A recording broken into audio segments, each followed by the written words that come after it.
soulève le problème anthropologique fondamental de l'effet du féminin sur les modèles sociaux. S'intéresser au féminin, référé au religieux, c'est s'intéresser à ce qui, de nos croyances ou non-croyances religieuses, de nos mythes, infiltre notre imaginaire et notre comportement. C'est s'intéresser aux traces d'une mémoire encryptée d'une certaine représentation du féminin et de son assignation dans l'ordre social.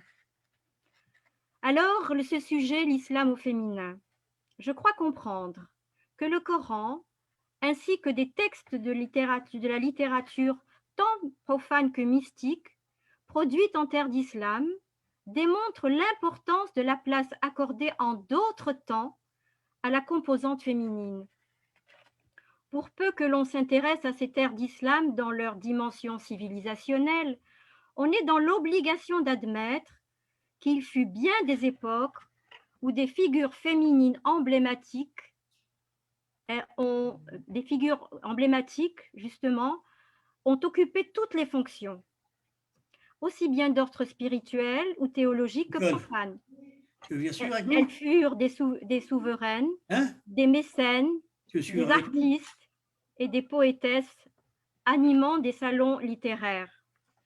Nul ne sait d'ailleurs comment cette brillante contribution féminine musulmane fut marginalisée et effacée de notre mémoire, et comment cet effacement persiste encore au XXIe siècle. Aujourd'hui, nous invitons précisément trois femmes, trois voix, trois spiritualités, appelées à restaurer leur visibilité estompée et à interroger de ce qui, de ce passé, questionne notre présent. Je veux remercier infiniment ces trois femmes qui ont accepté notre invitation. Inès Safi, Esma Marabat, Karima Berger. Je vous les présenterai au fur et à mesure de leur intervention.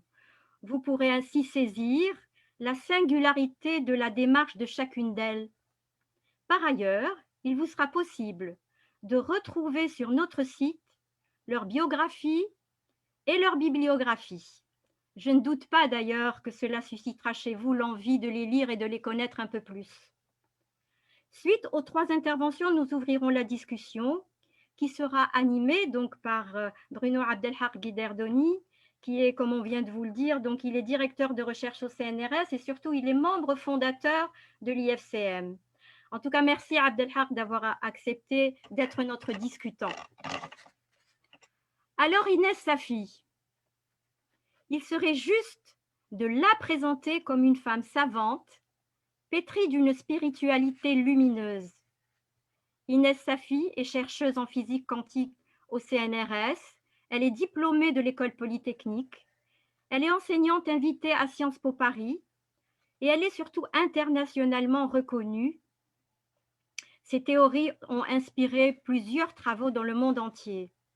Elle est professeure invitée à l'École centrale de Casablanca et elle est co-responsable du cycle de conférences Place des sciences en partenariat avec l'Institut français de Casablanca. Elle participe sur ces sujets à des colloques internationaux, des tables rondes, des émissions de télévision et de radio. Elle est membre du conseil d'orientation de la Fondation de l'Islam de France et du conseil d'administration de l'émission France 2, Vivre l'Islam. En parallèle, elle se passionne pour la philosophie, la poésie, l'histoire des sciences, ainsi qu'à la valorisation du rôle des femmes et le dialogue des cultures. Elle travaille à la restauration dans notre imaginaire de l'image de la femme en islam, en levant le voile sur ces brillantes figures produites par le génie de cette civilisation. Enfin, elle anime un blog que je vous conseille. Dans ce blog, elle valorise l'héritage islamique dans ses dimensions poétiques, artistiques, littéraires et scientifiques. D'ailleurs, un portrait du monde l'a décrite comme la diplomate de l'islam. Alors, ma chère Inès, pour reprendre tes propos poétiques, je te dirais, amie aux multiples talents, provenant de tant d'horizons, osons espérer dans l'élan d'une authentique communion. Alors, comme tu le dis dans ces quelques vers d'un de tes poèmes, communion tous ensemble, et c'est avec plaisir que je te donne la parole.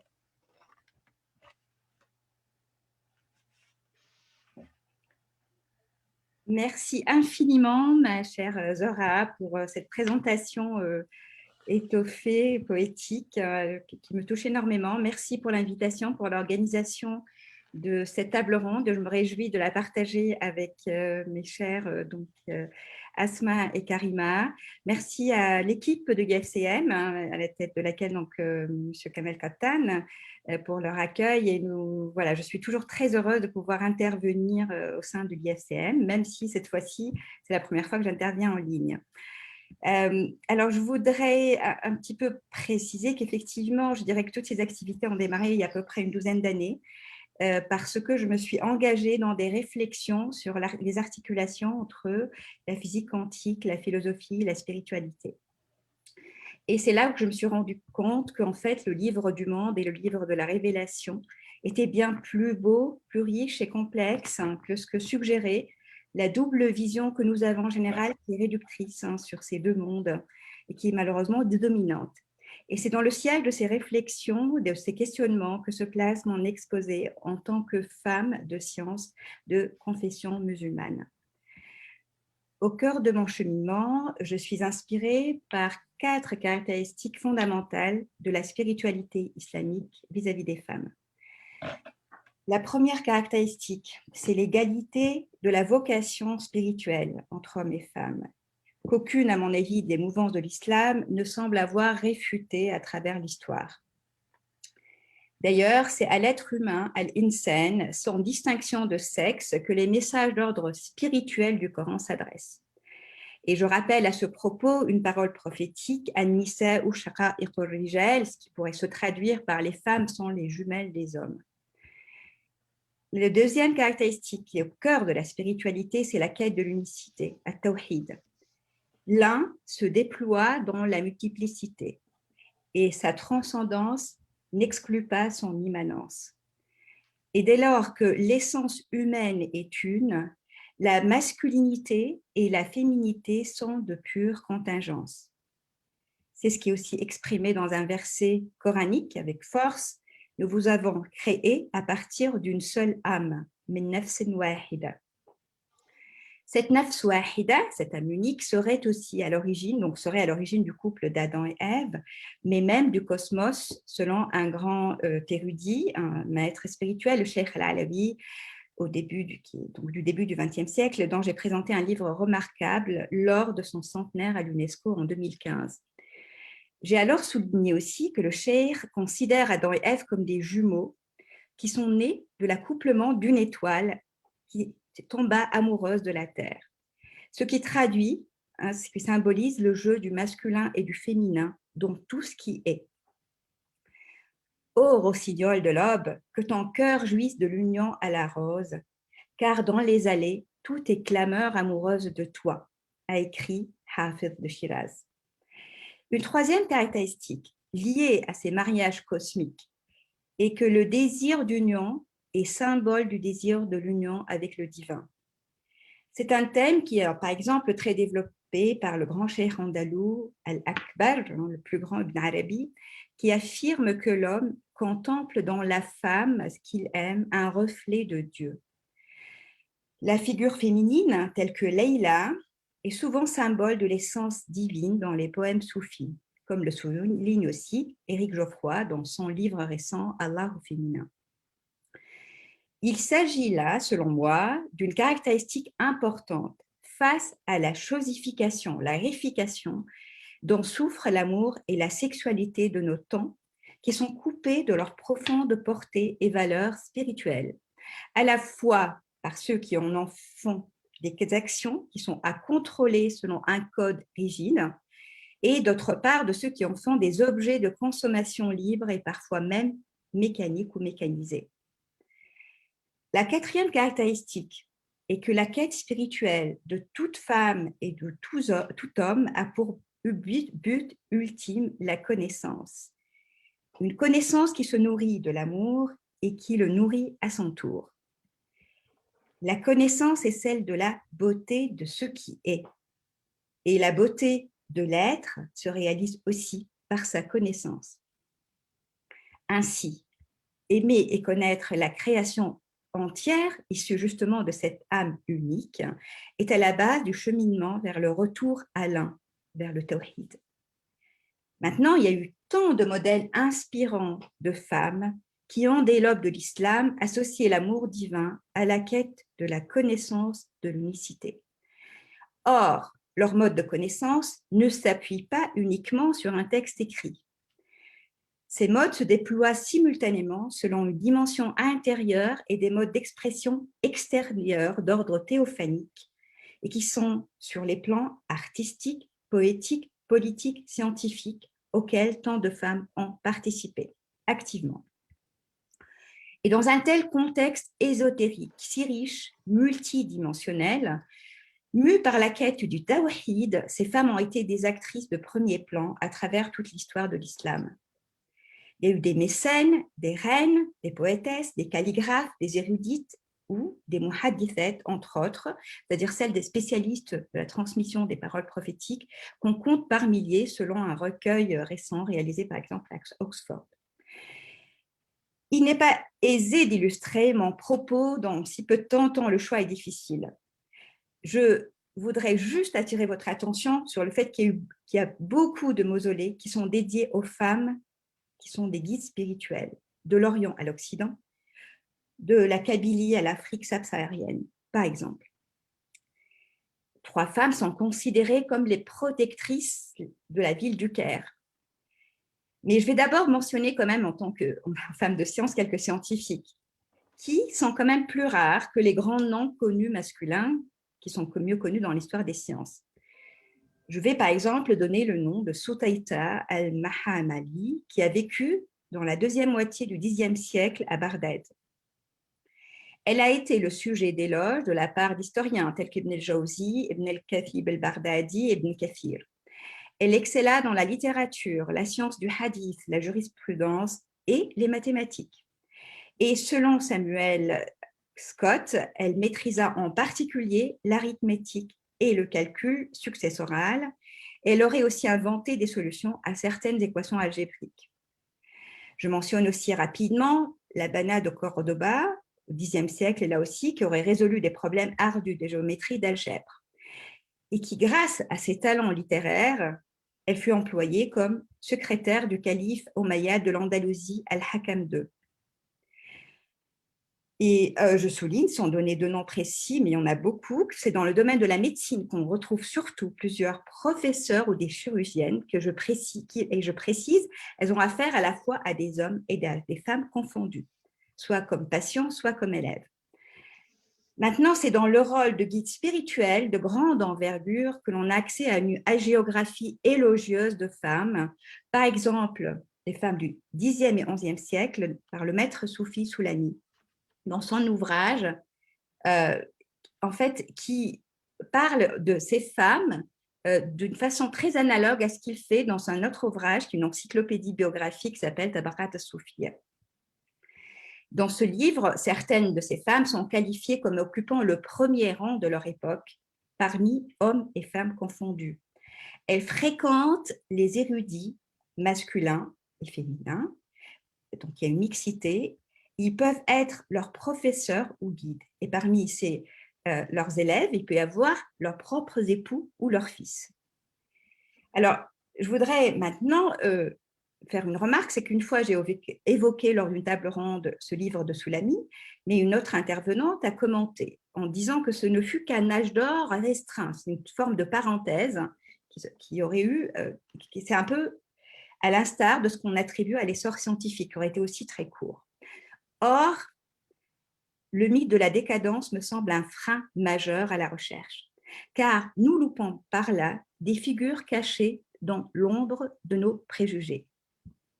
Je citerai justement des grandes figures proches de nous historiquement, comme l'émir Abdelkader, qui reçoit l'illumination alors qu'il est dans l'intimité avec son épouse, ou encore le cheikh al-Alawi qui chante dans ses poèmes Leïla. Et même donc ainsi, à l'aube du XXe siècle, l'amour et la poésie restaient encore un langage, un mode de vie en soi de premier choix. Ce fut aussi encore le cas chez plusieurs femmes du XIXe siècle. Je note aussi que un grand nombre parmi ces femmes ont excellé, par exemple, dans le domaine de la calligraphie. Je voudrais aussi évoquer l'exemple d'une grande érudite qui s'appelle Bibi Hayati Karmanin, qui a vécu sous le règne Qajar en Iran. C'est instructif parce qu'elle reçoit son éducation de la part de son grand frère et elle est considérée parmi les poètes ésotériques les plus remarquables de ce siècle. Et elle s'est mariée à son maître spirituel, de sorte que l'alliance maritale accomplit l'amour spirituel qu'elle lui vouait. Et c'est son mari qui l'a encouragée à écrire son diwan, auquel on a accès, mais en traduction anglaise seulement. Que nous disent ces exemples pour notre monde contemporain? Je suis sûre que vous vous posez la question souvent, pourquoi y a-t-il relativement peu de scientifiques ou d'exégètes du Coran? Et là, je vais me permettre de donner une réponse. C'est que nous avons tendance à les juger à l'aune d'une échelle de valeurs inversée par rapport à leur époque. Celle qui place tout en haut de l'échelle, donc les groupes de ceux qui dissèquent et élaborent des discours asséchés sur les deux livres cosmiques et coraniques. Or, pour moi, le cheminement est une invitation à contempler ces livres et à réfléchir sur leur sens profond, comme des miroirs de la beauté divine qui ouvrent l'œil du cœur. Ainsi, afin de mieux nous inspirer de ces modèles et de les aimer, afin de les convier pour qu'ils peuplent notre mémoire collective, notre imaginaire collectif, je pense que nous sommes amenés à revisiter sans cesse l'articulation entre raison et révélation, ce que j'aborde dans mes réflexions. Lire, écouter, comprendre le texte fondateur de l'islam, le Coran, implique des processus dont les modalités varient considérablement d'une personne à l'autre, tout comme des chanteurs qui interprètent une même chanson. Il me semble ainsi important de rappeler que le Coran ne se réduit pas à un guide moral. Même si on se place sur un niveau encore plus global de l'éthique qu'il véhicule, qu'il transmet, celle-ci est surtout un mode de transformation intérieure et de réalisation spirituelle. En plus, le processus de compréhension du Coran peut se dérouler à plusieurs niveaux qui dépassent la pure spéculation. Dans ce cadre, même des versets relatifs à des injonctions contingentes ou abrogées, si l'on admet cette possibilité, restent universels grâce à cette portée ésotérique. Et tel est le cœur des 3 messages que je voudrais maintenant exposer. Le premier message que je pense très important en vue de la façon dont le Coran est malmené de nos jours, c'est que comprendre suggère un processus cognitif fondé sur la raison. Alors là, j'utilise le mot raison pour simplifier, j'utilise au singulier malgré la pluralité de ces acceptions dans l'histoire de la pensée. Or, le processus de compréhension soulève une problématique cruciale qui est l'articulation justement entre la raison et la révélation, qui fut au cœur des grands débats philosophiques et spirituels qui sont communs d'ailleurs à toutes les religions. Il s'agit en réalité d'une terminologie mieux appropriée que celle moderne et qui opposerait la foi à la raison. Car dans la raison, on ne saurait échapper à un acte de foi dans les prémices de la méthode rationnelle utilisée et dans la méthode elle-même. Le problème, c'est que la foi dans la raison comme seul moyen d'atteindre la vérité, y compris quand elle porte sur des réalités métaphysiques, peut rendre la raison dogmatique. Et c'est précisément cette prétention que critique Al-Razali, une grande figure de la pensée, pas islamique seulement, mais humaine, mort en 1111. Ces questionnements approfondis portant sur les critères et le statut de vérité de toute assertion forment un garde-fou épistémologique qui manque terriblement à la pensée islamique actuelle, et ce afin de déconstruire en particulier 3 tendances qui sont sous-jacentes à nos fléaux modernes. La prétention de la raison à fournir seule l'interprétation du Coran, le suivisme aveugle des anciens, qu'ils soient grecs ou musulmans, et la foi dans une correspondance univoque entre notre compréhension et le texte de la révélation, ou dans notre même la capacité à connaître l'intention première de Dieu. Quel manque d'humilité. C'est ce qui m'amène à mon deuxième message. En effet, on ne cesse de harceler le Coran par des questions du type « Qu'est-ce que tu nous dis sur ce point ?» ou « Que dit le Coran ?» C'est le cas de ceux qui ne veulent d'abord donc rien changer, on va dire les fondamentalistes entre guillemets, qui ont extrait des arguments pour réduire les femmes à un statut inférieur. Mais il y a aussi ceux qui veulent tout changer, disons ceux qui adoptent toutes les façons de penser du monde moderne, lequel n'est pas non plus systématiquement favorable aux femmes. Et au-delà de ces confrontations internes, des penseurs dénigrent l'islam en utilisant cette même raison réductionniste et littéraliste pour accuser l'islam d'obscurantisme et conclure que nous n'arrivons jamais à résoudre nos contradictions, en particulier quand il s'agit du statut de la femme. Le Coran devient ainsi un prisonnier transféré d'une cellule à l'autre, où sévissent ces trois bourreaux, chacun lui extirpant à son tour des propos contradictoires. J'en appelle alors à libérer ce noble prisonnier de ces trois bourreaux et à nous libérer nous-mêmes, devenant aussi des prisonniers de ces trois bourreaux. Or, nos capacités à dépasser les outils rationnels étant limitées, je pense que nous sommes démunis si nous restons seuls face à la révélation avec ces outils seulement. Car celle-ci sollicite aussi d'autres facultés qui relèvent de l'expérience intime et de l'intuition, mais que nos modes de vie ont malheureusement atrophiés. Ces exemples de femmes et d'hommes réalisés spirituellement nous inspirent, mais non seulement par leur exégèse directe et démonstrative du Coran. Ils ont interprété le Coran dans ses profondeurs, comme Nizam, qui a révélé un sens profond à Ibn Arabi alors qu'il faisait la tournée rituelle autour de la Kaaba et dont il tomba alors amoureux. En réalité, je considère toutes ces figures comme étant elles-mêmes des interprétations vivantes du Coran.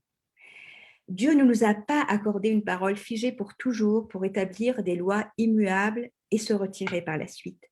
Tout comme il n'a pas créé le livre cosmique en lui dictant des lois éternelles pour s'en retirer aussitôt après. Dieu renouvelle sa création à chaque instant dans ces deux livres, à travers les ayat, un mot qui désigne à la fois les versets et les signes de la création. Lire ces signes dépend de la capacité, de la réceptivité, de l'aptitude à la contemplation du lecteur, de la participation de son cœur. Une réceptivité qui est d'ailleurs associée au féminin. Je en viens à mon troisième et dernier message. La méditation contemplative amène le lecteur du Coran à intégrer dans son intimité les versets afin de provoquer une métamorphose intérieure. C'est ce qu'évoque justement la description faite par la grande savante Aïcha de son cher époux Mohammed. Je pourrais traduire par son état intérieur et le Coran. Lui-même se dit envoyé pour parfaire ce qu'il appelle les makarim al-akhlaq, c'est-à-dire la noblesse et la beauté des caractères. Cela dit, une interprétation moralisatrice répandue stipule que le comportement de Muhammad n'est rien d'autre que la charia établie par les exégètes et juristes de l'islam à partir de textes. Or, il ne s'agit pas d'un code préétabli et figé, mais d'une modalité qui est au cœur de la quête spirituelle, c'est-à-dire le tawhid dont j'ai parlé, la réalisation de l'unicité, car l'enjeu est de se parer des attributs divins. Parez-vous des attributs de Dieu, selon une parole prophétique. Je vais donc maintenant me focaliser rapidement sur 4 attributs. Le juste, le créateur, le connaissant, le beau. Ainsi, la voie de réalisation de la justice entre femmes et hommes se ferait naturellement si on arrivait à se parer du nom divin de juste. Ensuite, en portant Jésus, alayhi salam, Kalimatullah, la parole vivante de Dieu, Mariam manifeste le nom divin de créateur. Et la création est un acte de rahma qui a la même racine que le mot rahm, utérus. Rahma qu'on traduit par l'amour rayonnant. Le nom Rahman est considéré d'ailleurs comme nom particulier, c'est celui qui inclut tous les autres noms. Il est présent dans la basmala, qui est la formule d'inauguration des sourates.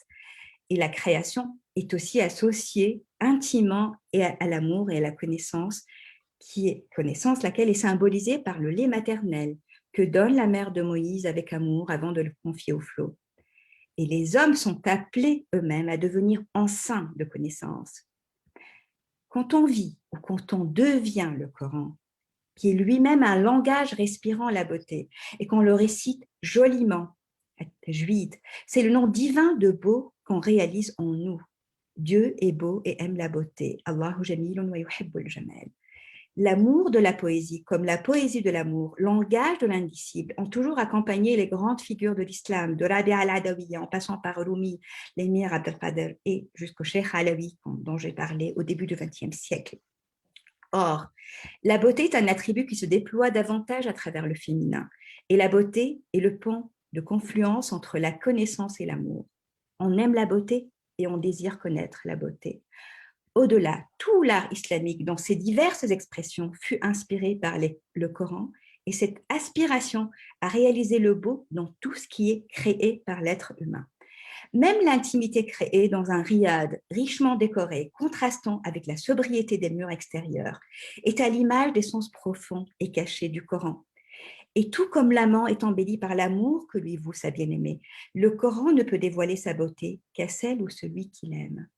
Pour finir, je vous propose ce poème par Aïcha Manoubi à la Sayyida, une mère spirituelle de tant d'hommes et de femmes de ma Tunisie du XIIIe siècle, qui a obtenu le rang de Paul des Pauls, Qutb al-Aqtab, et à laquelle son hagiographe, masculin, attribue ses vers.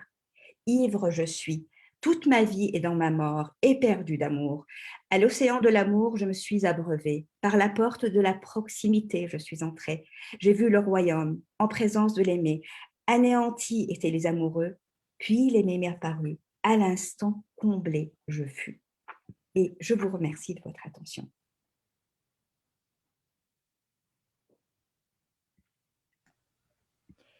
J'espère. Merci Inès, merci d'avoir commencé à lever le voile.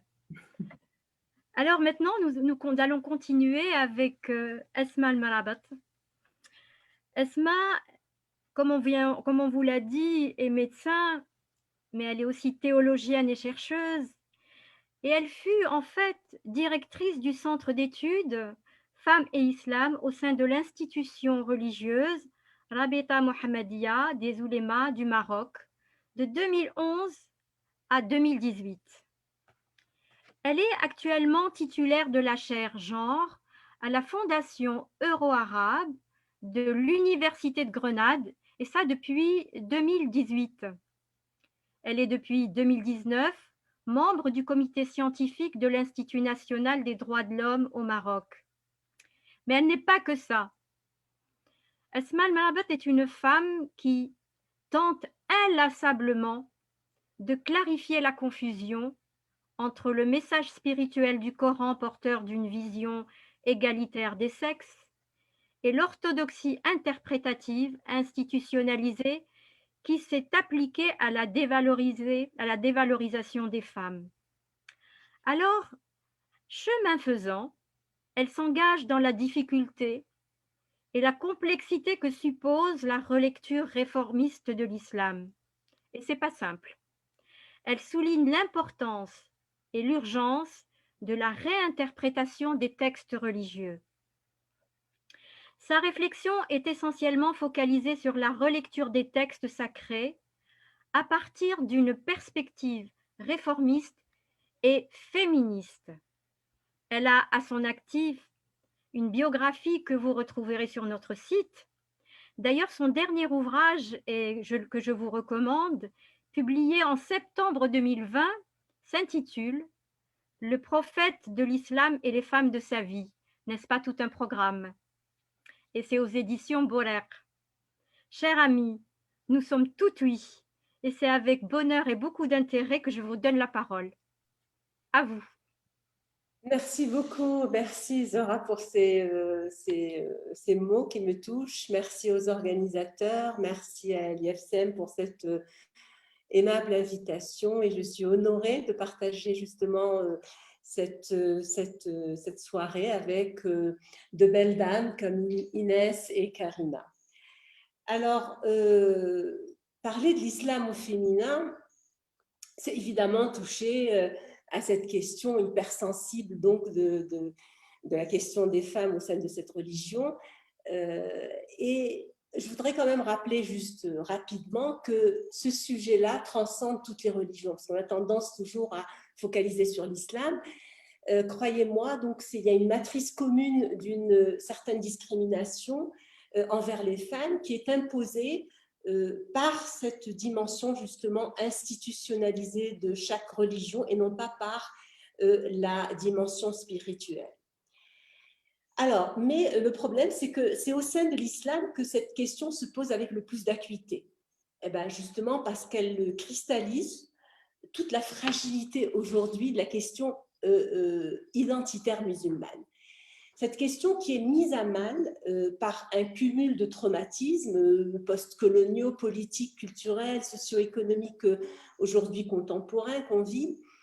Et ceci va se refléter sur, pas le retour du religieux que certains citent comme ça, mais je l'appelle plutôt le recours au religieux. Justement, un recours au religieux qui est vécu selon un mode identitaire, plus que spirituel, et où la peur de perdre son identité devient finalement une obsession religieuse, qui rend difficile tout débat sur ce genre de questions. Et justement, la question des femmes, je le dis souvent, et c'est vrai depuis plusieurs années, elle reste tributaire d'une vision traditionnaliste parce que justement, elle représente, la question des femmes, le dernier bastion de cette tradition fragilisée qu'on doit absolument préserver et défendre. Et d'ailleurs, le débat sur cette question est souvent formulé, on le voit dans plusieurs conférences, etc., et dans l'actualité, il est souvent formulé sous le titre creux de la place de la femme en islam. Ce titre-là, il est devenu lui-même une litanie, je suis désolée de le dire, une litanie récurrente qui prouve quoi? Qui prouve qu'il y a juste un argumentaire justificatif qu'on utilise à chaque fois et qui en dit long justement sur l'impasse idéologique, théologique du discours islamique majoritaire aujourd'hui sur cette question. Et c'est là où justement il faudrait questionner les sources scripturaires. Parce qu'en les questionnant, cela permettra de toucher, voire de mettre le doigt, ou de dénouer, si vous voulez, ce lien, ou ce lieu plutôt profond, douloureux et inconscient de cette légitimité du sacré concernant la marginalisation du féminin en islam.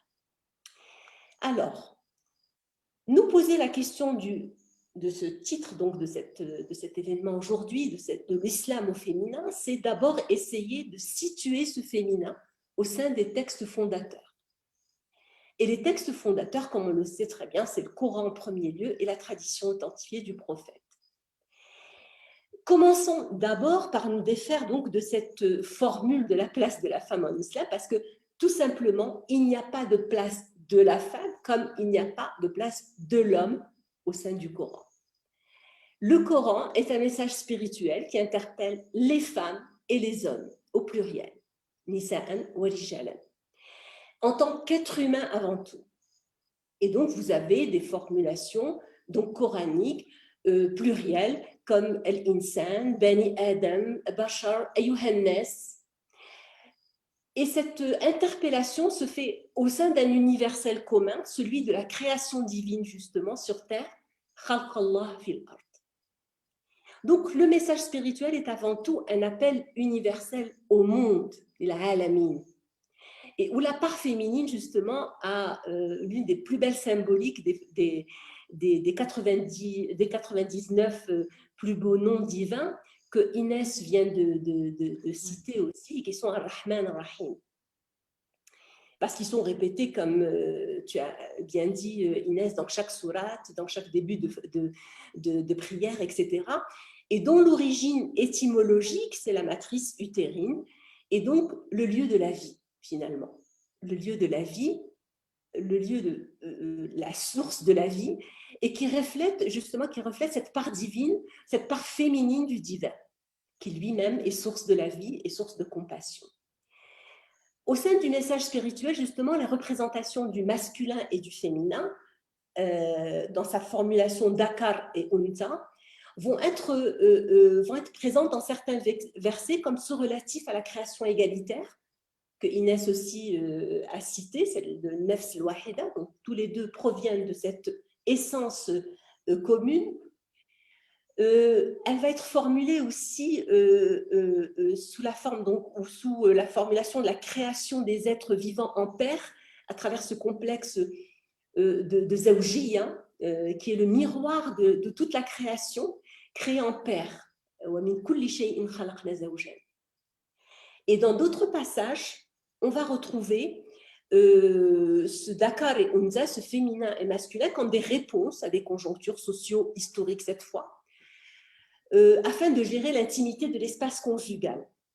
Et là, on aura les termes azwaj, qui est le pluriel de zaouj, et qui veut dire époux ou épouse, parce que c'est un terme au masculin, mais qui peut être utilisé indifféremment pour l'époux et l'épouse. Le féminin dans le Coran est aussi intimement lié au masculin dans l'idéal coranique de l'alliance.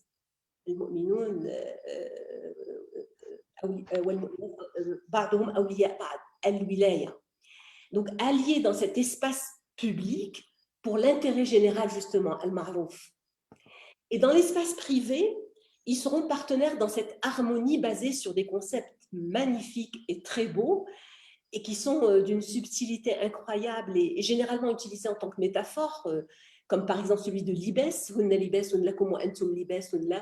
c'est-à-dire c'est un vêtement, vos femmes sont un vêtement pour vous et vous êtes un vêtement pour elles. C'est vraiment une métaphore sur l'intimité conjugale. Cette intimité conjugale est aussi décrite comme étant un espace de sakina, qui provient de sakan, donc d'habitat, là où on habite, et en même temps de sérénité, de rahma et de mawadda, de compassion et d'amour, de fadl, de générosité, de ihsan, de beauté, d'équité, de bienveillance, de tashawur, de taradi, de consultation et de consentement mutuel. Tout ça, c'est donc les formulations du féminin et du masculin au sein de cet espace intime privé. Mais le féminin au sein du Coran va aussi se décliner sous forme de modèle de femme inspirante pour l'humanité.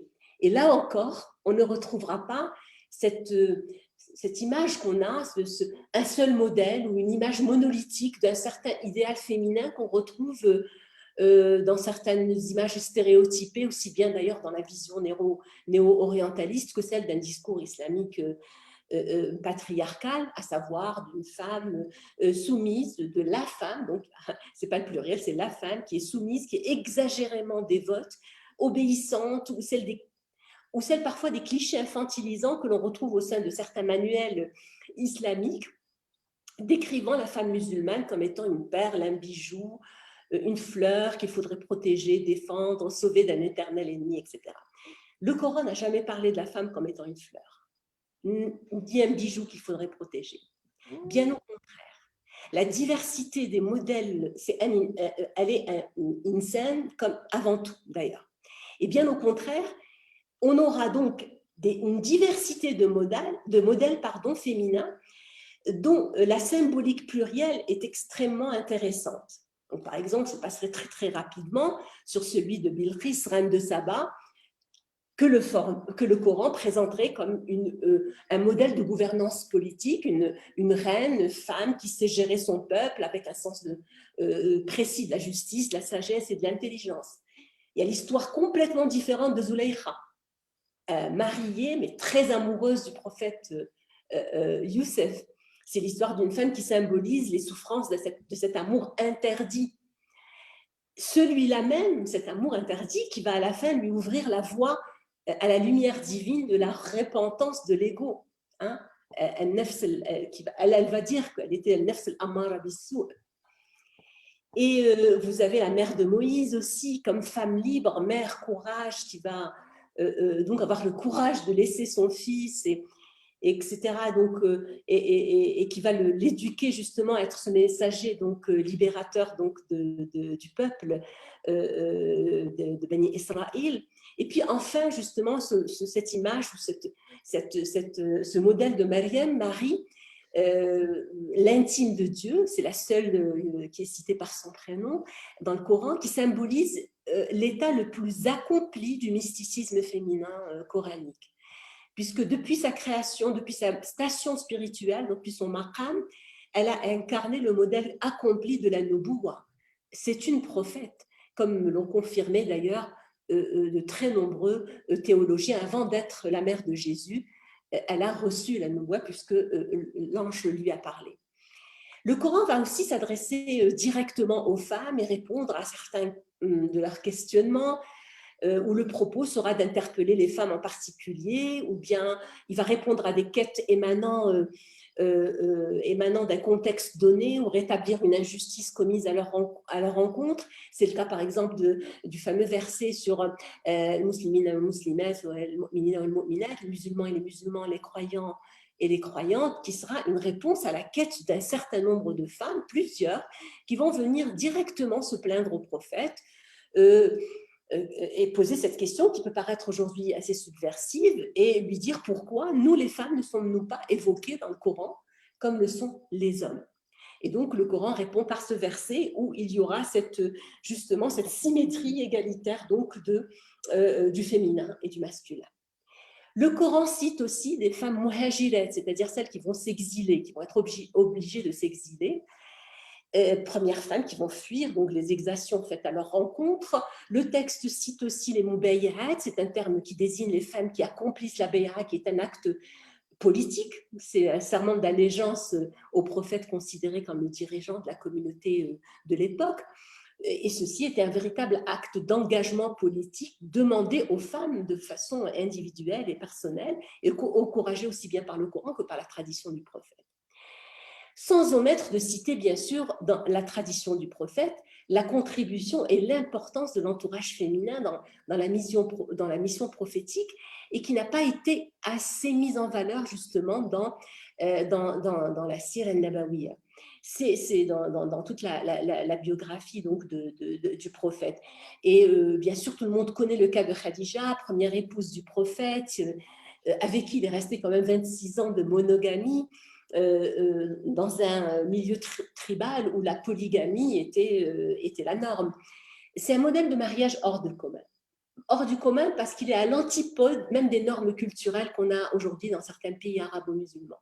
Une femme plus âgée que lui, c'est elle qui lui demande, donc, qui lui fait la proposition de mariage. Il travaillait pour elle.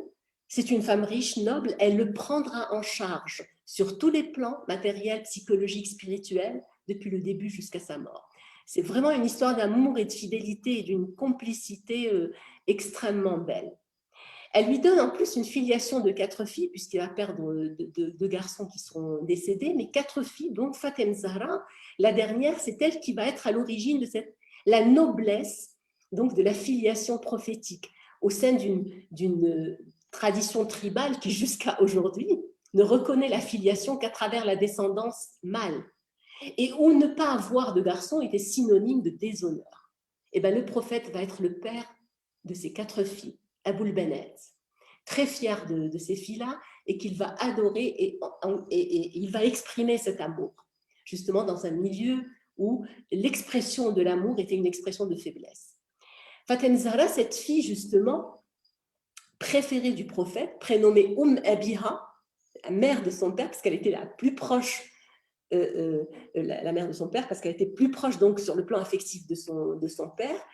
Fatem Zahra, qui après la mort de son père, va revendiquer sa part de l'héritage matériel du prophète, qu'on va lui refuser, et qui va entrer en conflit avec les 2 plus grands compagnons de l'époque quand même, Abu Bakr al-Siddiq et Omar ibn al-Khattab, à cause de cela, mais pas que cela, parce qu'elle va aussi refuser la légitimité politique d'Abu Bakr en tant que successeur à son père. Aïcha, autre grand amour du prophète, femme très forte personnalité, érudite, première moufti de Médine, qui a pris aussi la tête d'un des premiers soulèvements politiques donc, lors de la bataille du Chameau contre l'imam Ali.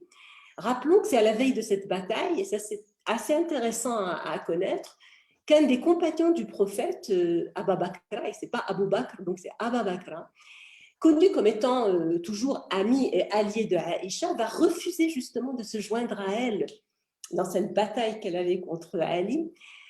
Pourquoi contre l'imam Ali, pardon? Pourquoi? Parce qu'il s'était soudain rappelé, donc la veille de cette bataille, d'une citation du prophète qui disait « Nul peuple ne sera prospère s'il est gouverné par une femme. » Tiens. Et donc, à la veille de cette fameuse bataille, il va se souvenir de ce hadith et il va refuser de rejoindre Aïcha. Et d'ailleurs, les compilations historiques disent que c'était le seul à avoir justifié son refus par ce genre de hadith.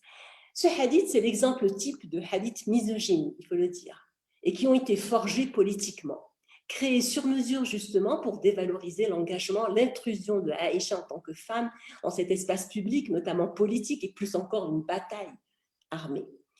Ce hadith est cité hadith et dit sahih, il est authentifié dans l'une des plus importantes compilations qui est celle de l'imam Bukhari, mais il a été refusé par celle de l'imam Muslim, qui est une autre compilation de hadith aussi dit sahih et authentifié.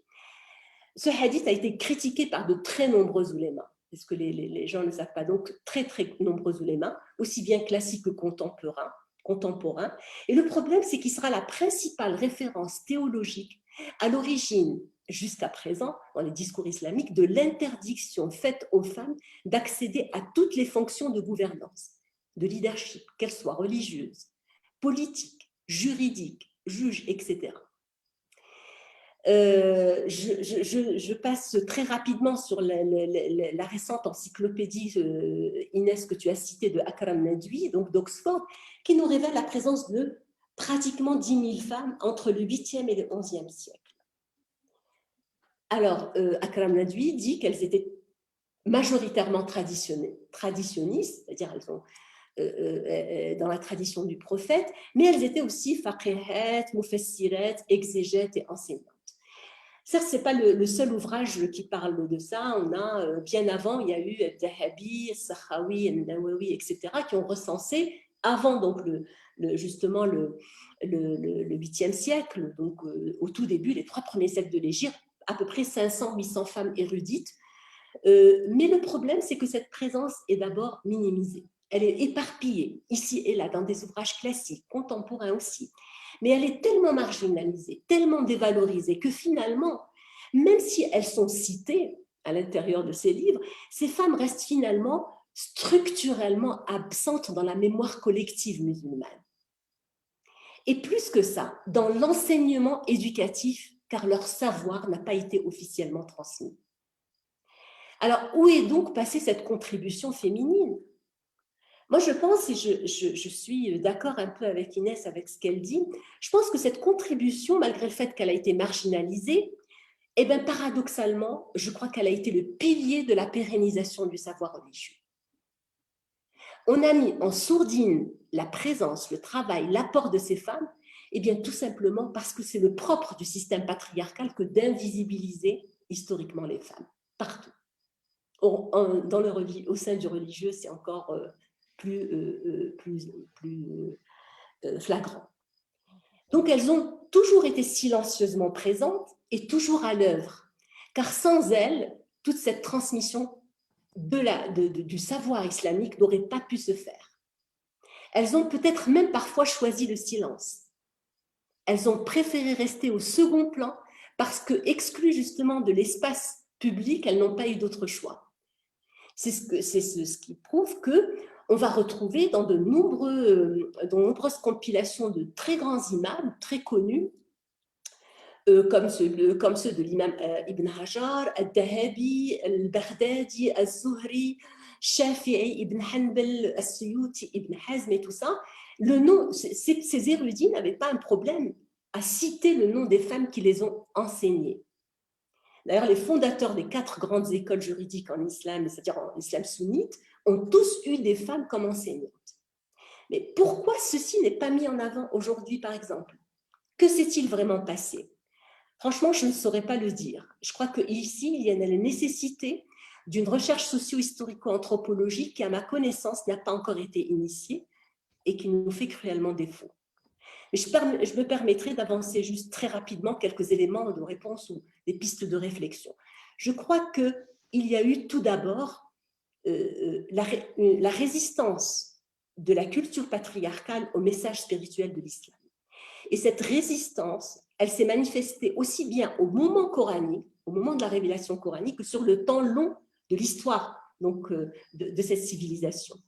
Ceci était déjà palpable au temps du prophète qui a eu beaucoup de mal à faire admettre les réformes ramenées par le message spirituel de l'islam. Deuxièmement, il y a les conflits politiques. hein, qui ont éclaté pour le pouvoir et qui ont certes commencé déjà avec la question de la succession califale dès la mort du prophète et les premiers grands conflits, grandes discordes, al-fitna, etc.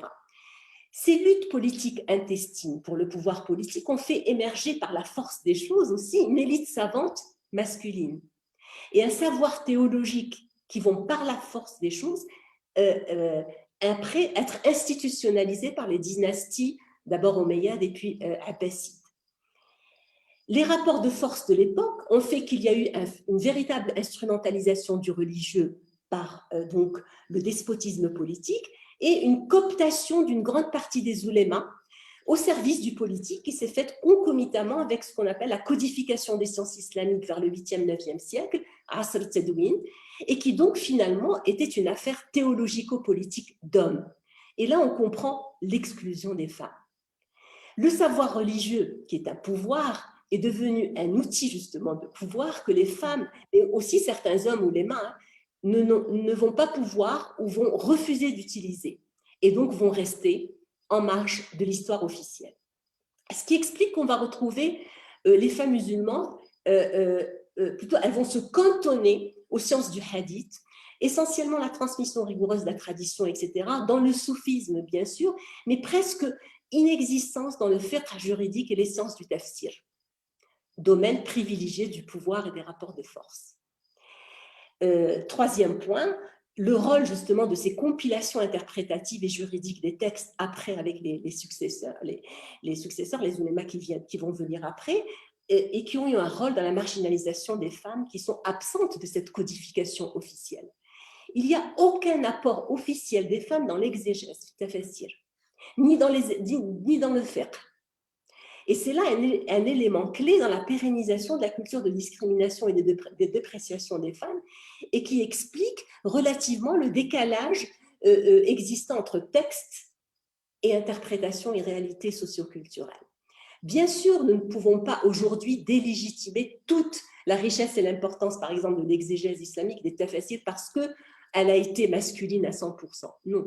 Mais il est important aujourd'hui de dénoncer, de déconstruire ce monopole et cette hégémonie masculine qui a été à l'origine commune donc, de la lecture discriminatoire envers les femmes et qui, à présent, mine le système éducatif et la transmission du savoir religieux à tous les niveaux. Alors, c'est pour ça que je terminerai avec ça. Pourrait-on aujourd'hui, on ne peut pas dévaloriser tout cet apport-là, bien sûr que non. Mais en même temps, on ne peut pas se taire sur les exactions qui ont été faites au nom de la légitimité de la production théologique. C'est justement cette question de la légitimité savante masculine dont il faudrait oser parler aujourd'hui et qui merci beaucoup. La déconstruction qui entrave justement la déconstruction légitime du discours misogyne au nom de l'érudition, voire de la sacralité des savants hommes en islam comme on le voit aujourd'hui. Alors, je terminerai en disant qu'aujourd'hui, il est urgent non pas seulement de dénoncer, de déconstruire, mais aussi de présenter des alternatives concrètes à toutes ces défaillances de l'histoire et de la mémoire musulmane. Eh bien, ce travail, il est déjà en cours. Maintenant, depuis 30 ans, mais lui aussi, malheureusement, il est invisibilisé aussi bien par le courant traditionnaliste majoritaire, mais disons-le aussi par le courant des penseurs réformistes et musulmans qui ont du mal à reconnaître le travail que font de relecture que font ces femmes académiciennes et théologiennes à travers le monde. Merci. Mais finalement, je terminerai par ça. Je pense que malgré toutes ces difficultés, pour changer les mentalités, je sais que c'est le plus difficile, je pense que la voie du renouveau est ouverte pour que le féminin de l'islam puisse retrouver sa place originelle. Pour moi, cette place originelle, c'est celle d'une harmonie spirituelle entre le féminin et le masculin. Merci beaucoup, Esma. Merci. En tout cas, j'aimerais qu'on s'arrête sur ce que tu viens de dire et qui me semble être absolument une immense ouverture et une immense invitation je dirais, à considérer qu'au fond, d'une certaine manière, la place des femmes, quand on parle de la place des femmes en islam, c'est une C'est une façon peut-être de voir ça juste par la petite lorgnière et que c'est un problème qui est majeur et qui touche, j'allais dire, non seulement le monde entier, mais qui est aussi, mais que dans ce que tu nous as apporté aujourd'hui, c'est aussi tu nous donnes aussi beaucoup de clés et que ces clés, on va s'en saisir pour, justement continuer à lever le voile et à mettre de la lumière là où il n'y a qu'obscurité. Sur le lit, tu vois le canapé à droite. On chargeait de l'ordinateur. Alors, je vais peut-être, pour qu'on puisse aussi laisser beaucoup de, en fait, un peu de place pour la discussion, je suis obligée de limiter un peu. Alors, j'espère qu'on va pouvoir quand même continuer à apporter un peu de lumière dans toutes ces obscurités qui se sont accumulées au cours des siècles.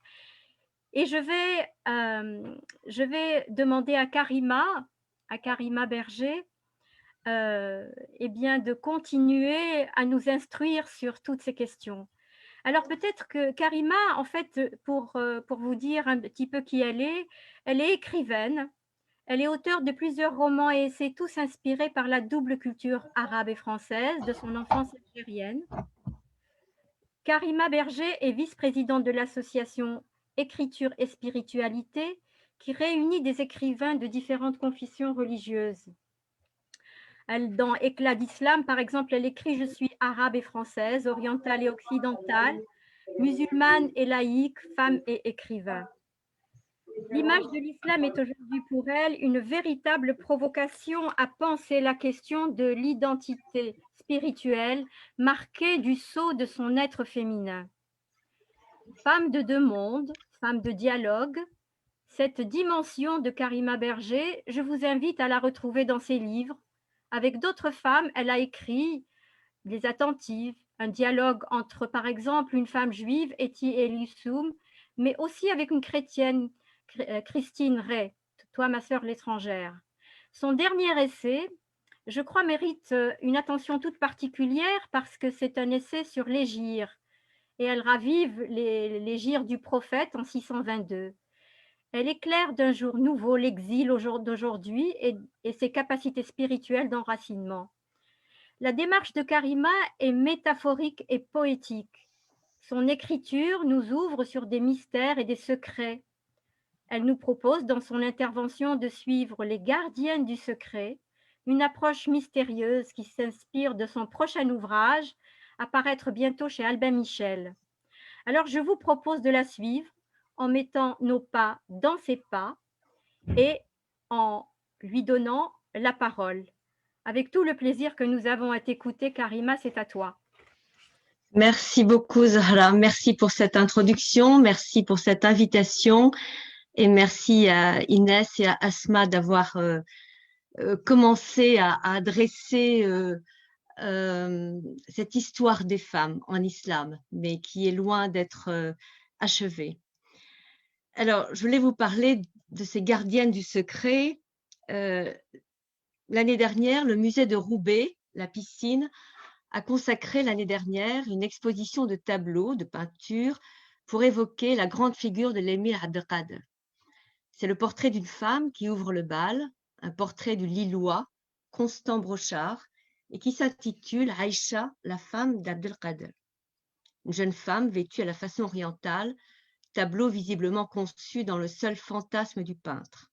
Car comment imaginer l'épouse de l'émir Abdelkader posant pour un peintre étranger? On se souvient du baron Boissonnet, en charge de la famille du prisonnier à Pau ou à Amboise, qui se plaignait de ne pouvoir envoyer de médecins aux Algériennes tant elles voulaient rester cloîtrées de chagrin et de froid dans les hauts murs de leur prison. De là à poser pour un peintre, ce serait pure vision. Mais cette fantaisie orientale d'un peintre occidental a le mérite de nous installer aujourd'hui, en France, au seuil de cet univers imaginaire qu'est le féminin en islam, ce genre voué au secret, au cachet, et qui a tant intrigué les peintres de l'orientalisme. Mais pas seulement. On se souvient, les politiques de la colonisation en Algérie, leur tentative de dévoilement public des femmes Il considérait que si elles se dévoilaient, alors peut-être ces femmes leur ouvriraient la porte de l'intimité arabe.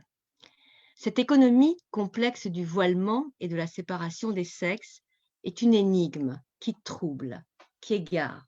Que peut-il bien se passer derrière les remparts d'une communauté dont le voile et ses multiples figures façonnent sa structure, ordonnant son espace, orientent le regard?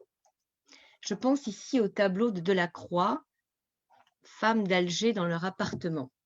Pour moi, ce tableau peut provoquer le même choc que l'origine du monde pour un occidental. L'origine du monde, le tableau de Courbet.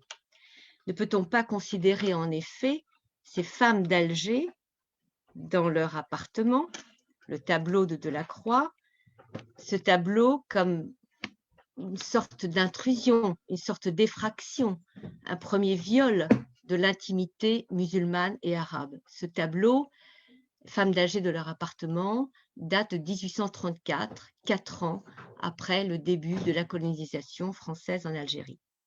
Assia Djebbar, la grande écrivaine algérienne, parlait à propos de ce tableau d'un regard volé.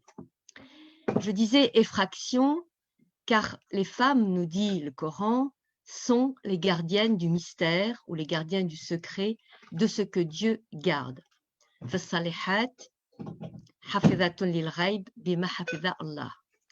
Gardienne du mystère de ce que Dieu garde dans le mystère. Quelle vocation! Les mystiques ne s'y sont pas trompés.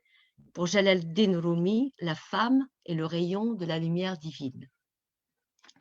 Mais cette promesse du livre que le sexe féminin avait d'allumer l'univers, allumer c'est juste donner de la lumière, est menacée d'extinction.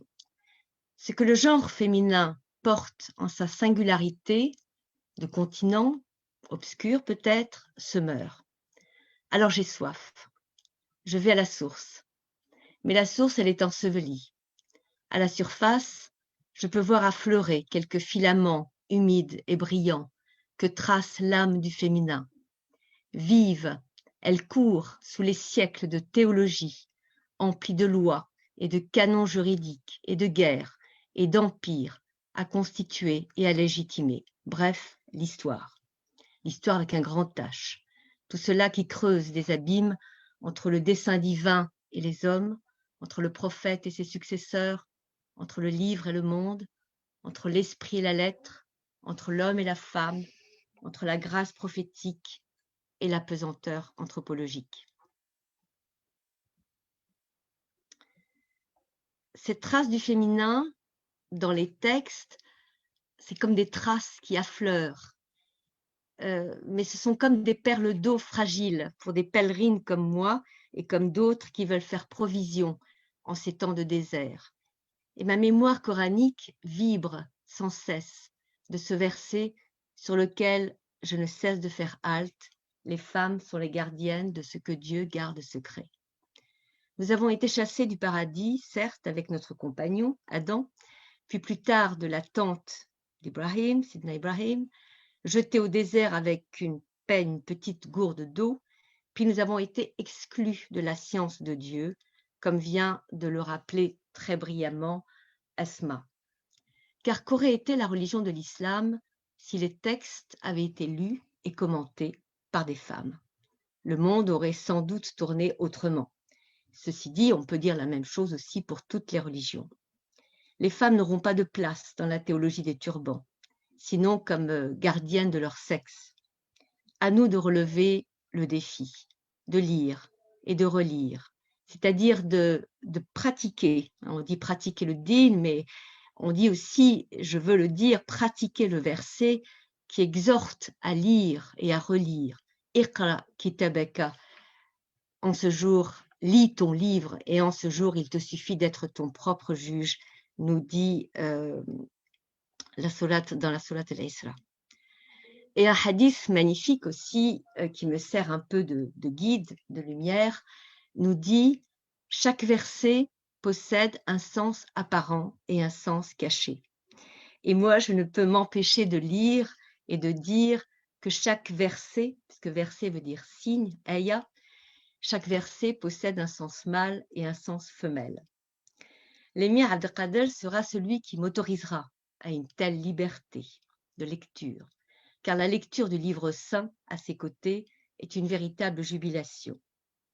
Kitab al-Mawaqif, le livre des haltes, repose sur mon bureau, à côté d'un autre grand livre, le livre du dedans de Jalaluddin Rumi, une autre splendeur, et je me délecte de son nom arabe qui est déjà tellement féminin, Fihi ma fihi, le dedans du dedans, qui résonne d'un sens secret, caché, voilé.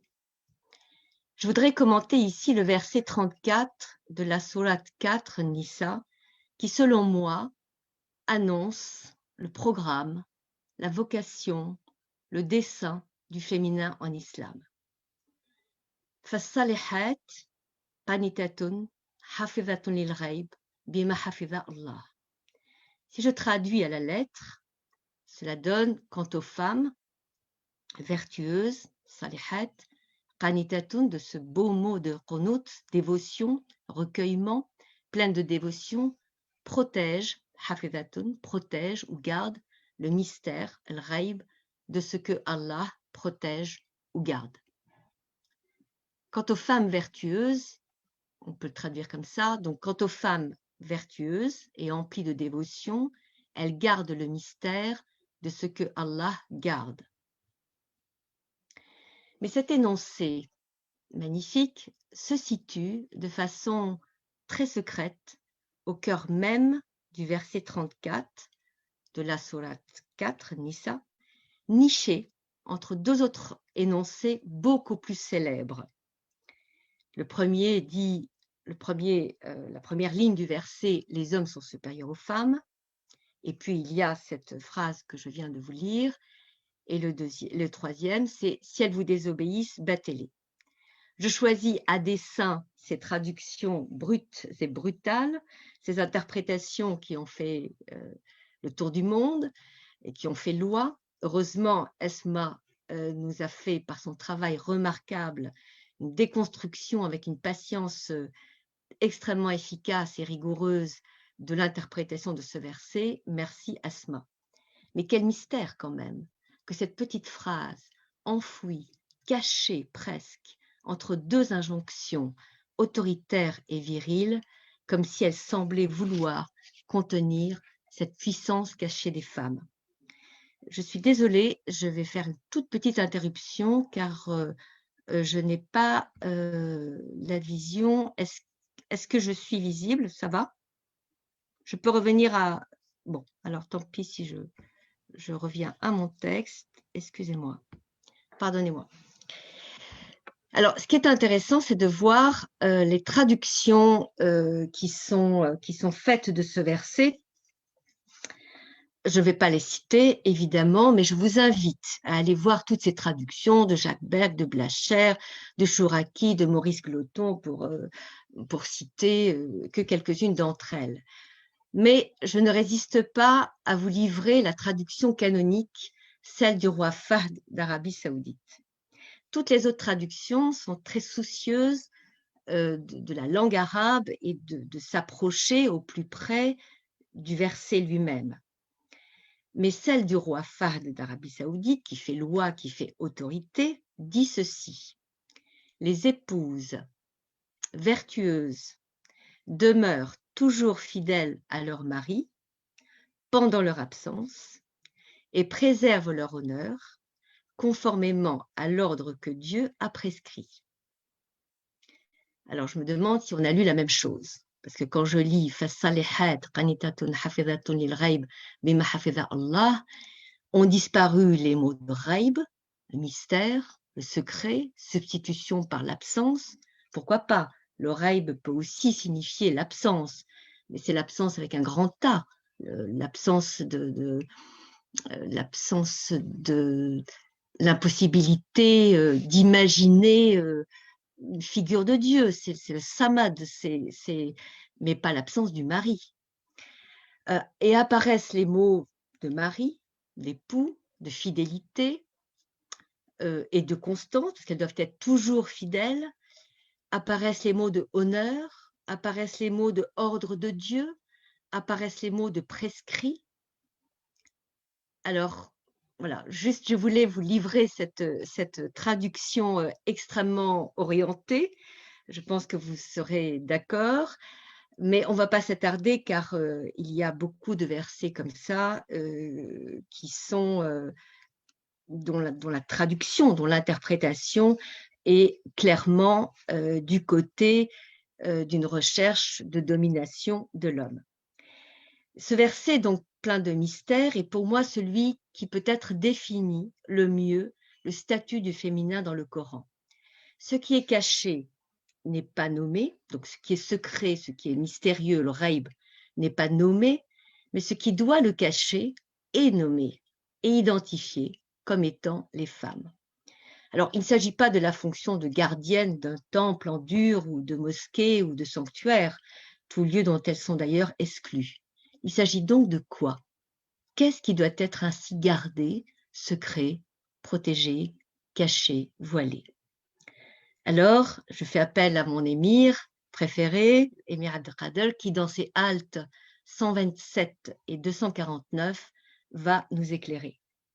Il nous raconte que son maître Ibn Arabi était stupéfié par les premiers versets de la Sourate Tahrim 66, ce verset qui relate un épisode de la vie domestique du prophète où ses épouses, Hafsa et Aïcha, ont divulgué un secret que celui-ci leur a confié et la morale de ce verset va prendre une ampleur inattendue. Ibn Arabi, plusieurs fois dans ses Futuhat, s'étonne de la puissance de ces deux femmes, Hafsa et Aïcha, une puissance, dit-il, formidable, au point que Dieu s'adresse directement à elles par un discours explicite. Je ne vais pas citer tout le verset, tous les premiers versets qui concernent cette affaire domestique, mais je vais citer celui qui nous concerne et où Dieu s'adresse en effet à ces deux femmes. C'est 66,4. Si vous vous repentez à Dieu, c'est que vos cœurs ont fléchi. Mais si vous vous soutenez l'une l'autre contre le prophète, puisqu'elles ont désobéi en divulguant un secret qu'il leur a demandé de garder secret, mais si vous vous soutenez l'une contre l'autre, contre le prophète, alors ses alliés seront Dieu, qui est son maître, et qu'après cela, Gabriel, et les vertueux d'entre les croyants, et les anges, qui seront son soutien. L'émir écrit: combien de fois notre maître Ibn Arabi a-t-il évoqué ce verset avec admiration dans les Futuhat, sans toutefois en dévoiler le secret?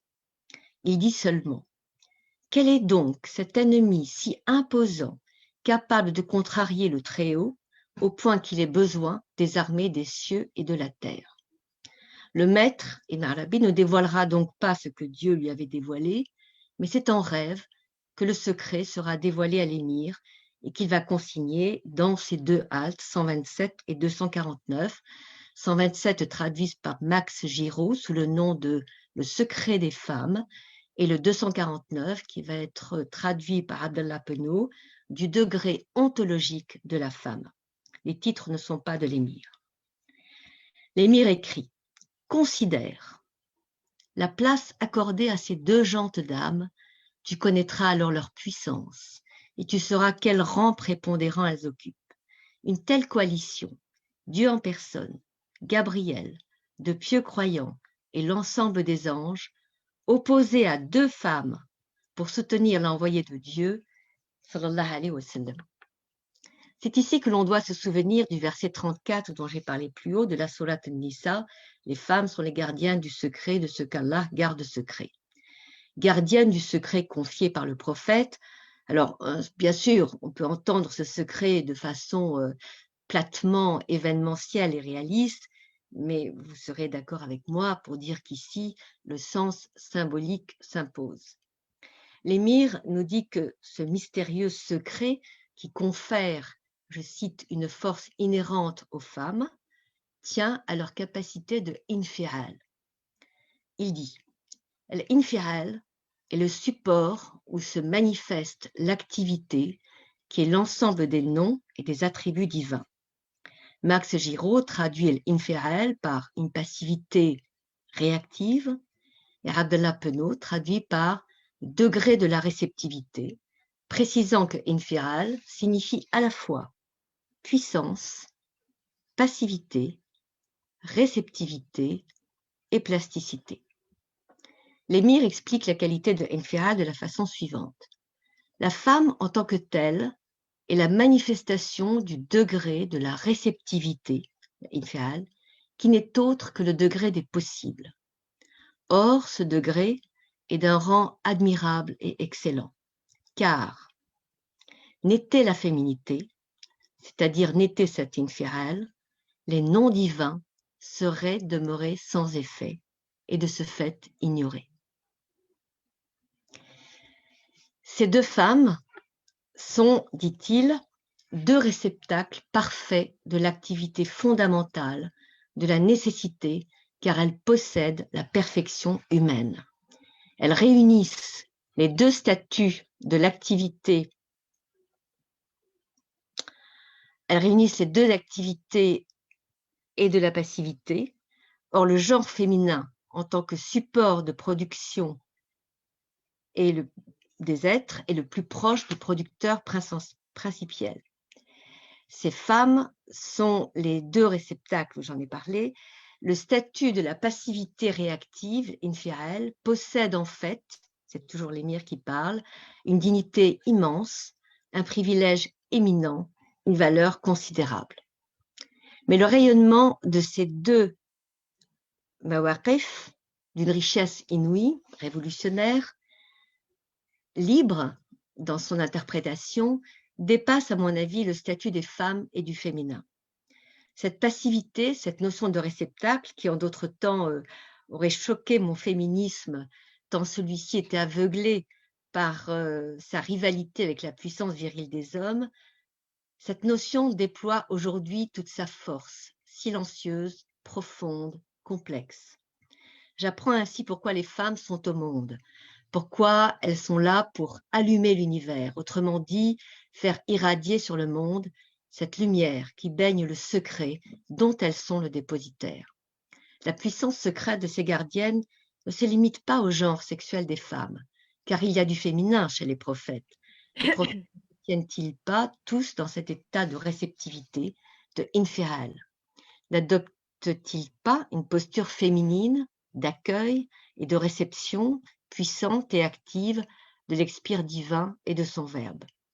On peut même se demander si le modus operandi de Dieu pour manifester ses noms et ses attributs ne serait pas fondé non pas sur l'intercession des femmes au sens du genre, mais l'intercession du féminin, inspiré par les femmes.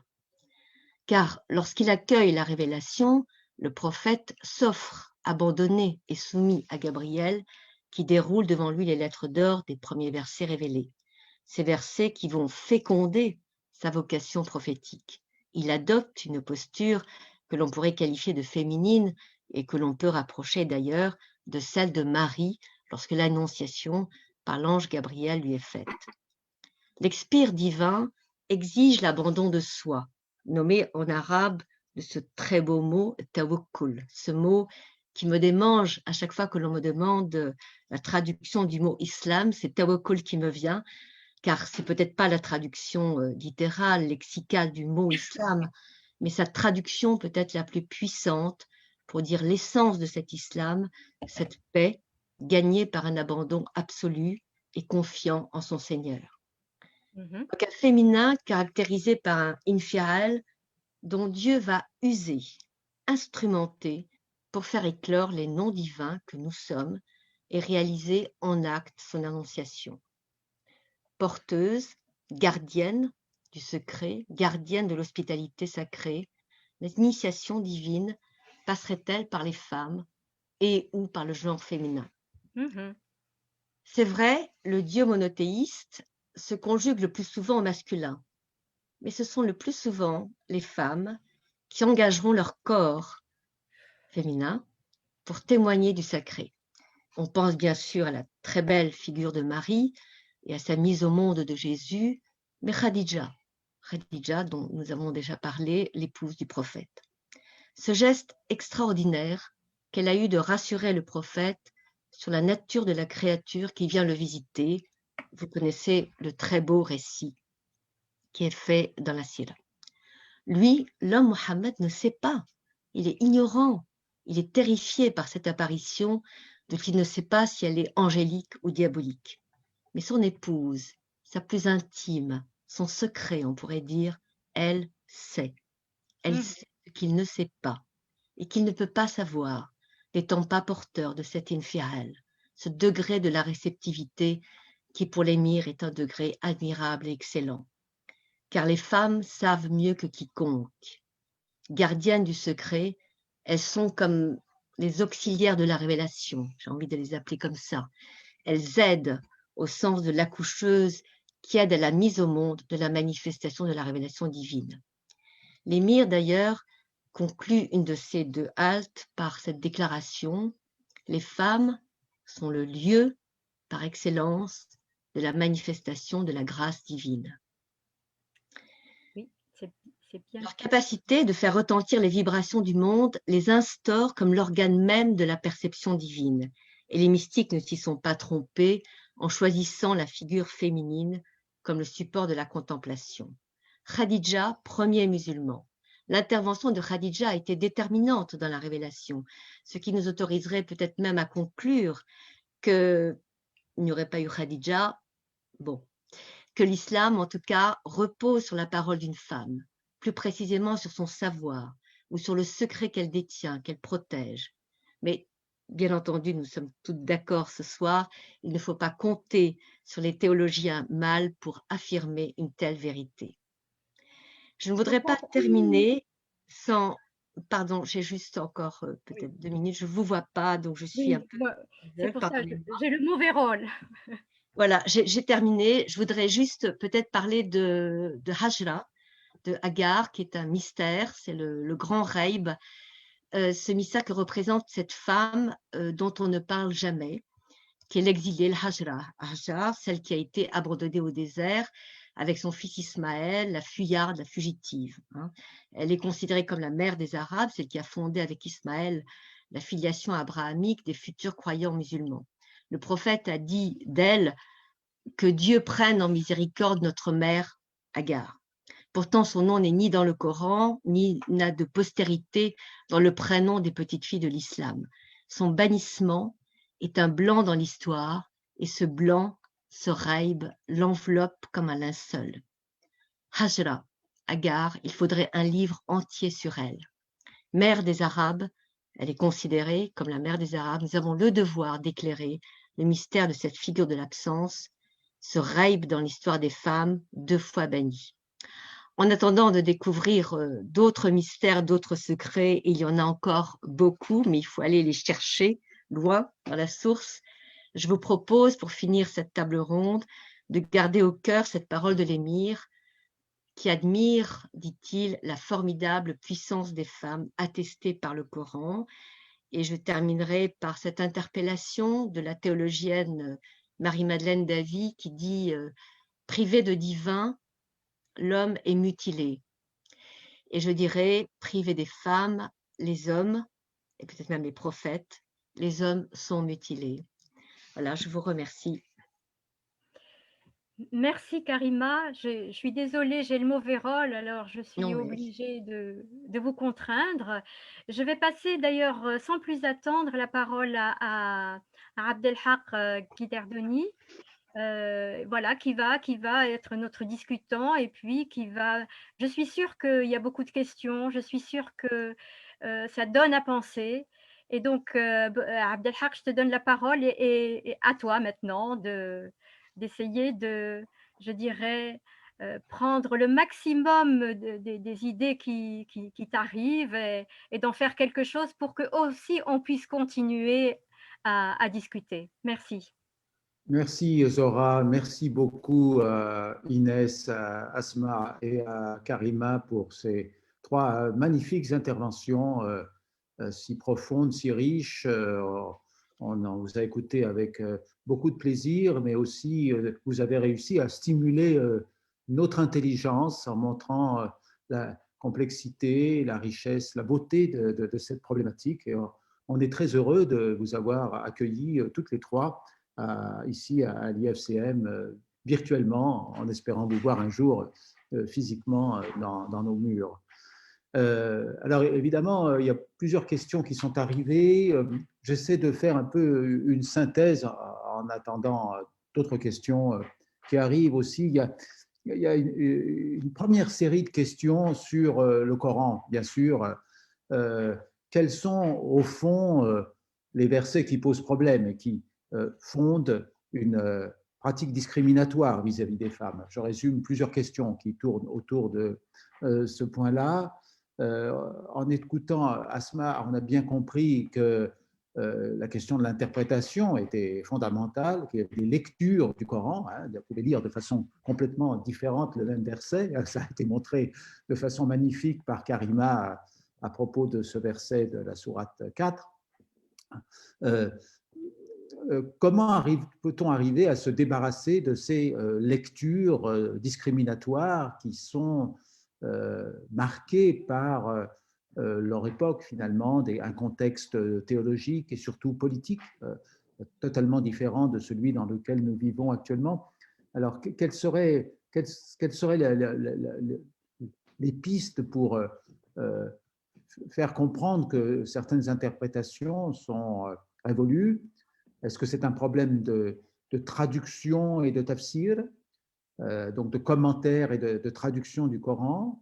Est-ce que c'est un problème plutôt de fiqh, c'est-à-dire qu'on est d'accord sur le sens du Coran, mais il faut interpréter, articuler les différents versets d'une façon différente de celle qui a eu lieu pendant la construction du fiqh classique sous le califat abbasside? Peut-être c'est une question pour Asma, pour commencer.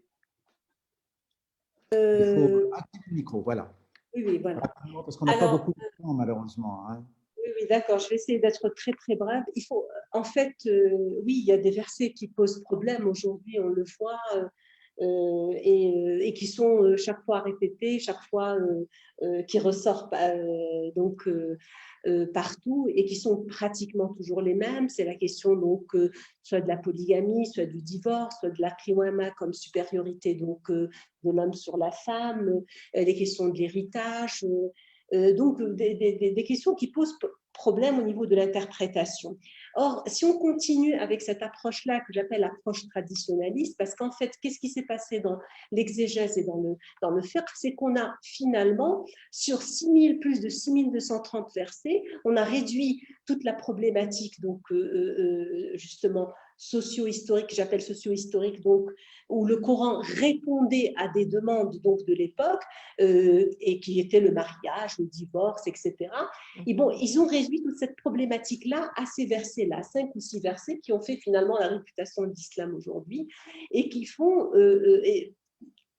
plus que la réputation de l'islam, c'est parce qu'on les a réduits justement à ces 5 versets-là et qu'on a oublié l'essentiel à partir duquel on peut lire ces versets-là et qui est la dimension éthique. Aujourd'hui, on ne peut pas se permettre de faire l'économie de la dimension éthique du Coran, qui est 90% du Coran.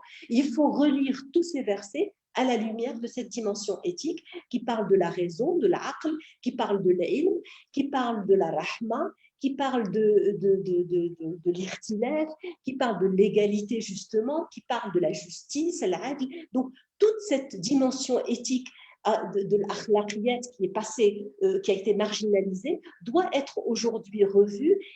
Elle est primordiale, elle est prioritaire, et c'est elle qui nous permettra de comprendre la deuxième dimension socio-historique ou conjoncturelle de ces versets-là, où finalement le Coran est venu pour réformer certaines choses.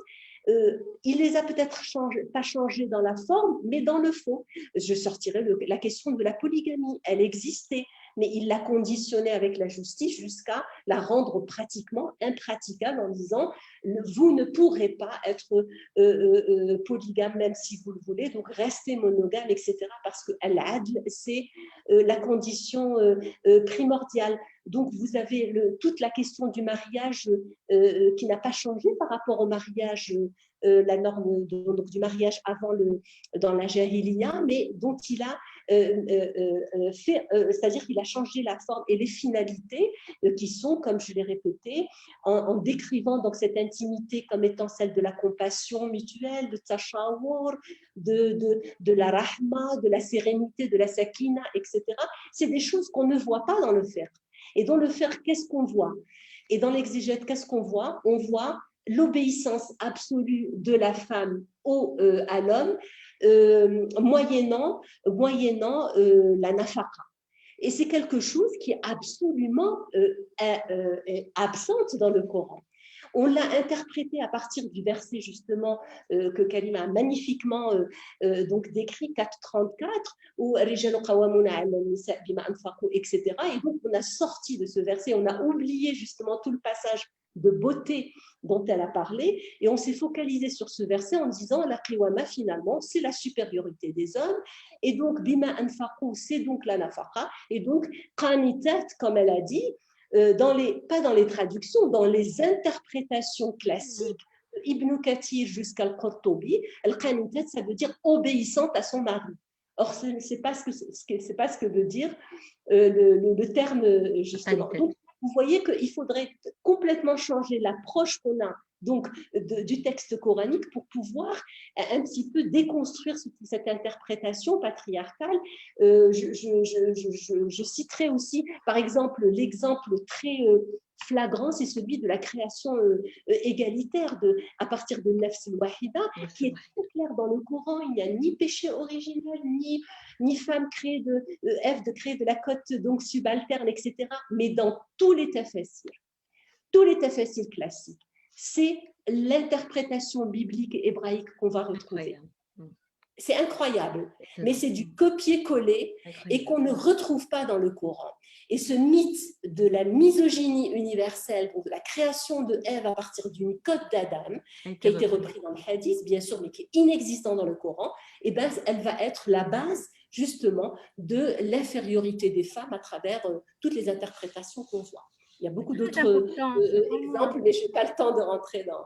Non, mais c'est très important ce que tu dis là, Esma, parce que vraiment, à partir de ça, on a effectivement construit un discours qui légitime toute misogynie. Bien sûr.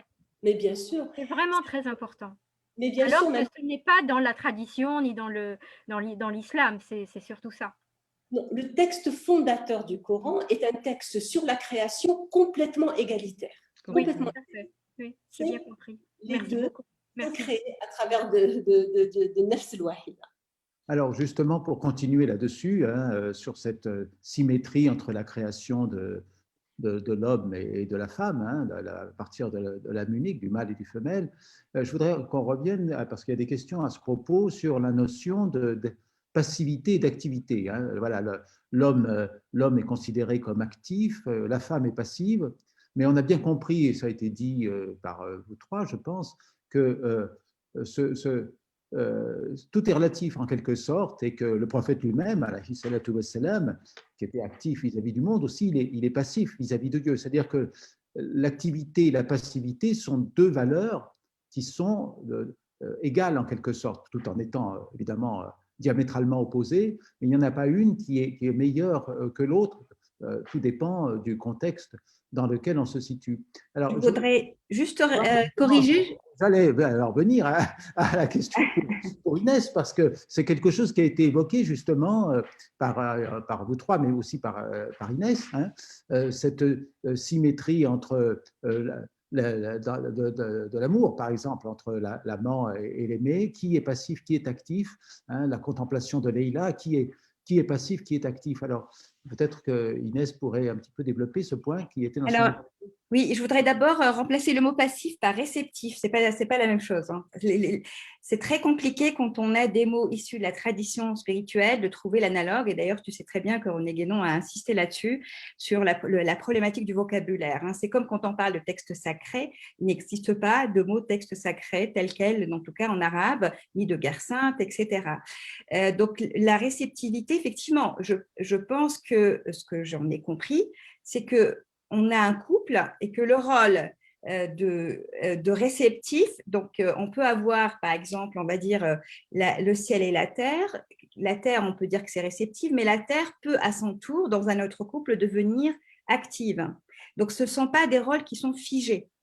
C'est très important, effectivement. Karima a bien montré que même les prophètes eux-mêmes ont cette réceptivité. Et d'ailleurs, le fait qu'il y ait la grotte de Hira, c'est rapproché à l'utérus de l'homme, de la femme, pardon. Donc c'est l'utérus, la grotte, qui est symbolique, qui fait cette analogie avec Marie, alayhi salam, et le fait même que l'ange Gabriel l'a serré dans ses bras, c'est une pression qui permet l'accouchement en quelque sorte. Hein. Il y a une belle image aussi à ce propos. Et je voudrais rapidement revenir sur la question du Coran parce qu'elle est vraiment importante pour la question. Ce que j'ai essayé de montrer, je ne sais pas si mon message est passé, c'est que finalement, cette volonté absolument d'extirper du Coran, hein, je parlais de cet tortionnaire, il faut absolument arriver à en déduire une loi. Dans l'histoire de la pensée islamique, quand on parle de loi divine, ça ne veut pas dire des lois, on n'est pas du tout à ce niveau-là. C'est vraiment des lois dans la justice de Dieu. Et j'essaie de montrer comment, même ce qui relève de l'éthique, c'est plutôt quelque chose de l'ordre du vécu, parce qu'on doit se parer des attributs de Dieu. On ne va pas chercher des énoncés précis qui vont nous dicter notre comportement du jour au jour. Évidemment, il y a des recommandations générales qui nous inspirent et qui, en fait, ont fait des progrès par rapport au contexte du prophète Mohammed sallallahu alayhi wa sallam. Il nous montre la flèche vers laquelle nous devons avancer. Ça ne veut pas dire qu'on doit en rester là. Mais il y a une question très importante, c'est aussi la question du langage. Les mots actuels ne veulent absolument pas nécessairement dire ce qu'ils voulaient dire à l'époque. Il y a toute la question de savoir comment les voyelles ont été mises, le fait que le manuscrit, il y avait plutôt une tradition orale avec plusieurs lectures possibles et qu'à un moment, on a figé une seule lecture, on a, par une action humaine, décidé de prendre une version du Coran définitive pour réaliser une sorte d'unité au niveau de la communauté, pour éviter les différences, alors que les différentes lectures jusque-là, évidemment, on peut mettre dans lecture plusieurs choses, étaient complètement usuelles et acceptées. Maintenant, on en est à vouloir absolument respecter le Coran dans une seule lecture, à la lettre près, à la voyelle près. Et ça, on pourrait y réfléchir.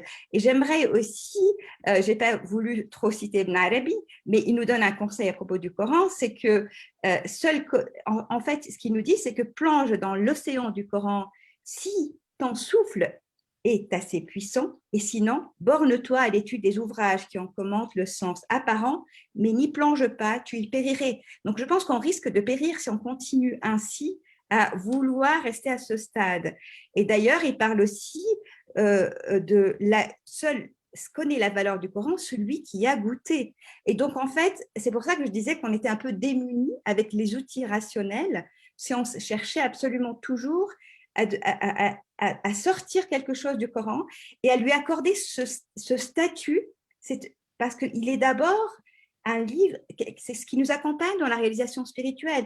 Lui donner ce statut de quelque chose qui effectivement encore d'une loi pratique me semble déjà faire fausse route. Voilà. Mais bon, je ne vais pas revenir sur la question de la réciprocité parce que j'ai beaucoup parlé déjà. Alors, il y a aussi une question qui porte sur les femmes et le féminin. Alors, on va la poser à Karima. Peut-être une interrogation sur ce que pourrait signifier le féminin en dehors des femmes. Voilà, parce que qu'est-ce que ça veut dire le féminin finalement, parce qu'il y a les hommes et les femmes, ça, ce sont des réalités concrètes. Mais le féminin et le masculin, qu'est-ce que ça pourrait signifier? Et puis, si on définit le féminin, alors qu'est-ce que signifie le masculin à ce moment-là? C'est une question un peu difficile, bien sûr, hein, mais Karima l'a abordée. C'est pas à nous d'y répondre, par contre, ce qu'est le masculin. C'est pas à nous d'y répondre. C'est à toi. C'est pas à nous d'y répondre. Mais ça me donne l'occasion, cette question, elle est intéressante parce que c'est un peu ce que venait de dire Inès, c'est-à-dire de voir toujours les choses de façon non pas rationnelle, parce qu'on les voit aussi de façon rationnelle, mais de façon systématique. Et Narabi dit « je ne parle que de ce que je goûte ». c'est Lémi Adradel qui dit « Je ne parle que de ce que je goûte », c'est-à-dire de par expérience. Et si le Coran n'est pas expérience, si la lecture du Coran n'est pas expérience, elle est juste un document et un écrit, voilà, comme une constitution ou comme un texte de loi. Et il n'infuse pas de la même manière dans l'interprétation que la personne en fait. Et sur la question du féminin et des femmes, il y a les hommes et les femmes, et je voudrais insister sur le fait que, occidentalisés comme nous le sommes, puisque même Asma le rappelait, la tradition biblique de la Côte d'Adam a été reprise par les théologiens musulmans et même par Ibn Arabi, ce qui est étonnant. Eh bien, nous avons la question de l'égalité, la question de l'égalité entre les hommes et les femmes, qui évidemment est indispensable au plan de l'économie, au plan des droits sociaux, au plan des droits juridiques, au plan des droits de la personne. Là, il n'y a absolument rien à dire, bien entendu, bien entendu. Simplement, faut juste ne pas se fourvoyer, parce que l'égalité, c'est quand même aussi beaucoup se mettre au diapason de l'homme, se mettre sur le standard de l'homme, puisque aujourd'hui, c'est l'homme qui domine. C'est quand même... et ce qui m'importe à moi, c'est de rechercher ce qui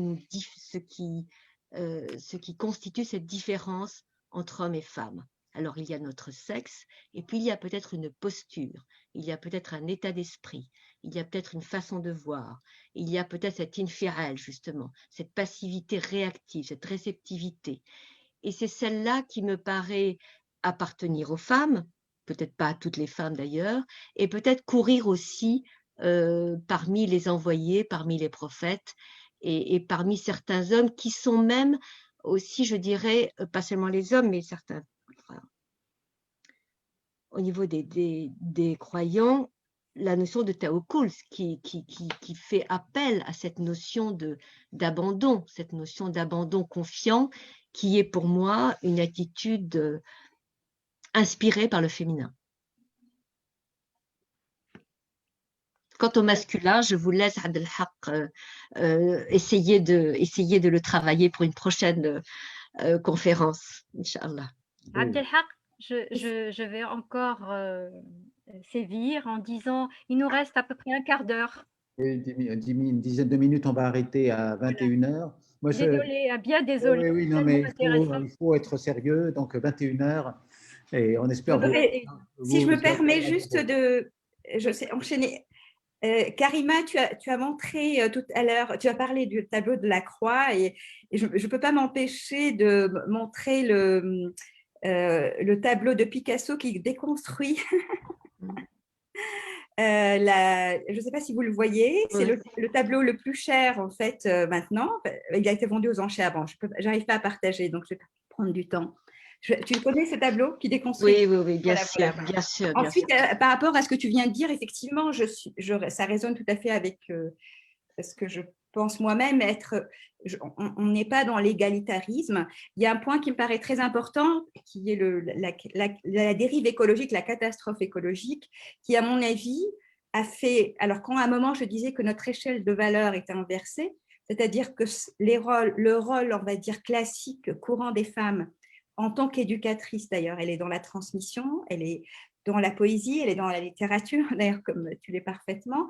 En fait, ces rôles actuellement, avec le système, je dirais à la fois l'évolution positiviste des sciences, la révolution scientifique en Occident, plus la révolution industrielle qui l'a accompagnée, ont fait en sorte qu'on a dévalorisé ces rôles-là aux dépens de la productivité, d'une accélération, qui a maintenant, pour moi, est à l'origine de notre catastrophe écologique.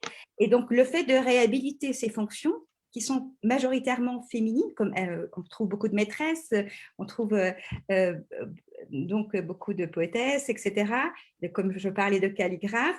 Pour moi, ces fonctions-là, de culture, de transmission, même la réhabilitation de la place du foyer, qui était beaucoup plus riche que ce qui nous…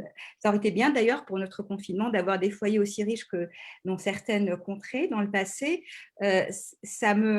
Ça résonne effectivement avec cette volonté de ne pas nous identifier, de ne pas vouloir faire les tâches que font les hommes et qui nuisent finalement à notre nature, à notre existence même.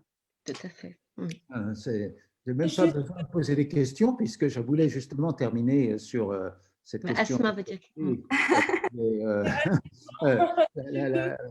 Les problématiques que nous connaissons à travers évidemment la pandémie et le confinement, mais plus généralement la problématique environnementale.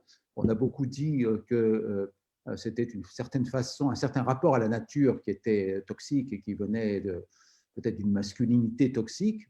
Et justement, la question que je poserai maintenant à Karima et Asma, c'est, puisque Inès a déjà pré-répondu, en quelque sorte, c'est de savoir comment les femmes musulmanes peuvent participer à trouver des solutions pour les grands problèmes auxquels l'humanité dans son ensemble est confrontée, c'est-à-dire une crise environnementale qui va être de plus en plus violente, en particulier pour les pays qui sont de culture musulmane, simplement pour des raisons géographiques et climatiques. Donc, comment finalement les femmes pourraient-elles s'emparer de cette problématique et faire valoir un rapport à la nature qui serait plus harmonieux que celui qui prévaut actuellement? Je ne sais pas si Asma veut commencer à répondre, si vous avez Asma, vous avez déjà réfléchi à cette question aussi dans le cadre de tout le positionnement d'un féminisme musulman. Alors, moi, je voulais, avant de peut-être répondre, répondre très brièvement à votre question, je voulais rebondir sur la question, d'ailleurs, vous l'avez cité maintenant, de la masculinité toxique. Et cette masculinité toxique, justement, elle est problématique aujourd'hui parce que c'est ce qu'on appelle en arabe ar-rujula, mais ar-rujula, dans son côté négatif, c'est-à-dire qui veut dire violence, agressivité, justement facette, corrompre la terre, corrompre la création, etc. C'est le synonyme de rujula.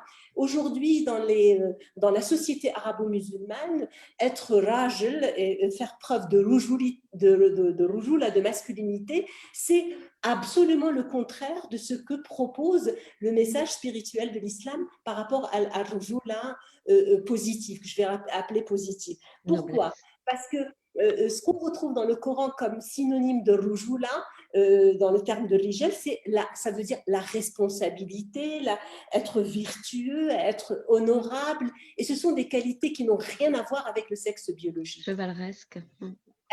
Al-rujula, c'est un caractère que peut avoir la femme et l'homme.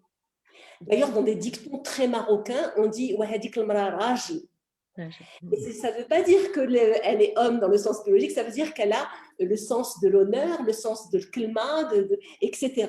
Et il y a un autre terme qui est très intéressant, qui est le moro'a, et qui provient de mar'a, de femme, et qui est très descriptif aussi des hommes. Parce que le moro'a, ça veut dire le raffinement, c'est l'esprit chevaleresque, etc. Et que peuvent avoir aussi bien les hommes que les femmes. Donc, toute cette masculinité féminité et cette masculinité qui était positive en fait dans le message spirituel et dans une certaine histoire de la civilisation islamique est aujourd'hui très toxique et elle devient symbolique d'une virilité exacerbée, d'une violence comme je l'ai dit, etc. et qui se répercute justement sur notre entourage, notre écosystème. Les femmes, regardez aujourd'hui, les femmes celles qui subissent aujourd'hui le désastre de l'écologie, les drames de l'écologie, ce sont les femmes, parce que ce sont elles qui, dans les pays arabes musulmans, travaillent dans les champs. Et donc, c'est à elles c'est-à-dire qu'on va spolier les terres pour les rendre des terres donc industrielles ou agricultures avec des produits chimiques, etc. Ce sont ces femmes-là qui avaient cette culture-là donc du care, donc de la protection de la terre, qui était vraiment très liée à la terre et qui aujourd'hui en subissent les conséquences et qui sont dans une précarité incroyable. Je voulais juste revenir sur cette question de l'écologie. Je crois qu'il y a, bien sûr, il y a beaucoup de gens qui ont travaillé, des musulmans qui ont travaillé sur ça, mais je crois que le problème qu'on a, c'est qu'on n'a pas assez travaillé sur Al-Kitab al-Mandour. C'est-à-dire, le Kitab al-Mandour, c'est le livre ouvert de la création. Je crois qu'on s'est beaucoup intéressé uniquement à Kitab al-Mastour, qui est le Coran, bien sûr, comme le dit Inès, qui n'est pas le texte, on n'a pas de Kitab al-Muqaddas, c'est le Kitab al-Hakim, il est fait de sagesse et non pas de sacré, c'est un terme très chrétien. Donc, ce Kitab al-Mastour, justement le Coran, nous incite à voir le Kitab al-Mandour, qui est celui de la création. Donc là, il y a une incitation justement à respecter justement cette création, à lui donner beaucoup plus d'importance, etc. Donc voilà, je crois que je vais m'arrêter là. Oui, quelques mots peut-être pour conclure avec Karima sur cette question de la relation avec la nature, qui est aussi une relation avec la beauté de la création. C'est peut-être de revenir encore à ces signes du Coran où la nature est extrêmement présente dans tout le livre. Elle est magnifiée de façon multiple, que ce soit les abeilles, que ce soit les fourmis, que ce soit, enfin, il y a tout un monde de la nature qui est glorifié dans le Coran. Et peut-être que si les femmes continuent de protéger leurs secrets, alors peut-être que la Terre en sera sauvée. Merci beaucoup, Karima. Merci, Inès. Merci. Rapidement, je vais pouvoir témoigner de cette question. Je fais de la pub le 17 mars au soir avec un protestant engagé dans l'écologie, Martin Kopp.